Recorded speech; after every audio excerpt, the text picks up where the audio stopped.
ಹೊಸದಾಗಿ ಪ್ರಾರಂಭವಾದ south India media association ಉದ್ಘಾಟನೆ ಮಾಡಲಾಯಿತು. ಉದ್ಘಾಟನೆ ಜೊತೆಗೆ ದಕ್ಷಿಣ ಭಾರತದ ಮಾಧ್ಯಮ ಕ್ಷೇತ್ರದಲ್ಲಿ ತಮ್ಮದೇ ಛಾಪು ಮೂಡಿಸಿದವರನ್ನ ಗುರುತಿಸಿ ಸೌತ್ ಇಂಡಿಯಾ ಮೀಡಿಯಾ ಅಸೋಸಿಯೇಷನ್ ವತಿಯಿಂದ ಮೊದಲ ಬಾರಿಗೆ ಸೌತ್ ಇಂಡಿಯಾ ಮೀಡಿಯಾ ಅವಾರ್ಡ್ 2025 ನೀಡಲಾಯಿತು. ಗ್ಯಾರಂಟಿ ನ್ಯೂಸ್ನ political bureau head Maruti Pavagada ಅವರಿಗೆ ಪ್ರಶಸ್ತಿಯನ್ನ ನೀಡಿ ಸನ್ಮಾನ ಮಾಡಲಾಯಿತು.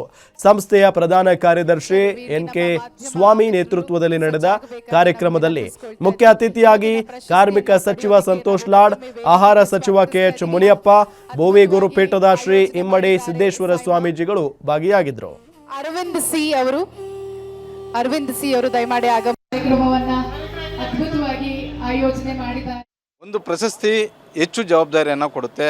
ಅಂಥದ್ದೊಂದು ಜವಾಬ್ದಾರಿ ಈಗ ನನ್ನ ಹೆಗಲಿಗೆ ಬಂದು ನಿಂತಿದೆ. ನಾನು ಗ್ಯಾರಂಟಿ ನ್ಯೂಸ್ಗೆ ಸೇರಿ 1 ವರ್ಷ ಕಂಪ್ಲೀಟ್ ಆಗ್ತಿದೆ. ಗ್ಯಾರಂಟಿ ನ್ಯೂಸ್ ಅಧಿಕೃತವಾಗಿ ಚಾಲನೆ ಕೊಟ್ಟು ಅಧಿಕೃತವಾಗಿ ಮಾಧ್ಯಮ ಲೋಕಕ್ಕೆ ಲೋಕಾರ್ಪಣೆಗೊಂಡು 6 ತಿಂಗಳು ಕಳೆದಿದೆ. 6 ತಿಂಗಳಲ್ಲಿ 5ನೇ ಪ್ಲೇಸಲ್ಲಿ ನಾವಿದ್ವಿ.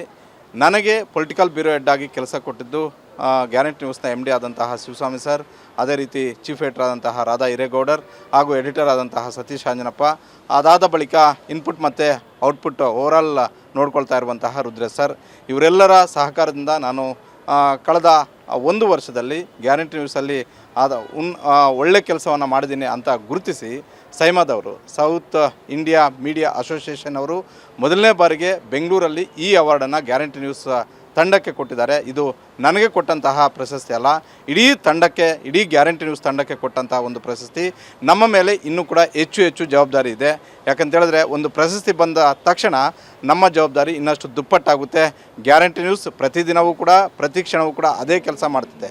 ಸಾರ್ವಜನಿಕರ ಪರವಾಗಿದ್ವಿ, ಸಾರ್ವಜನಿಕರ ಧ್ವನಿಯಾಗಿ ಕೆಲಸ ಮಾಡ್ತಾಯಿದ್ವಿ. ಮುಂದೇನೂ ಕೂಡ ಅದು ಇನ್ನೂ ಕೂಡ ಹೆಚ್ಚು ಮಾಡ್ತೀವಿ ಅನ್ನುವಂಥ ಒಂದು ಭರವಸೆ ನೀಡ್ತಾ ಇದ್ವಿ. ಈ ಪ್ರಶಸ್ತಿ ಕೇವಲ ಮಾರುತಿ ಪಾವಗಡಕ್ಕೆ ಬಂದ ಪ್ರಶಸ್ತಿ ಅಲ್ಲ, ಇಡೀ ಗ್ಯಾರಂಟಿ ನ್ಯೂಸ್ ತಂಡಕ್ಕೆ ಬಂದಂಥ ಒಂದು ಪ್ರಶಸ್ತಿ.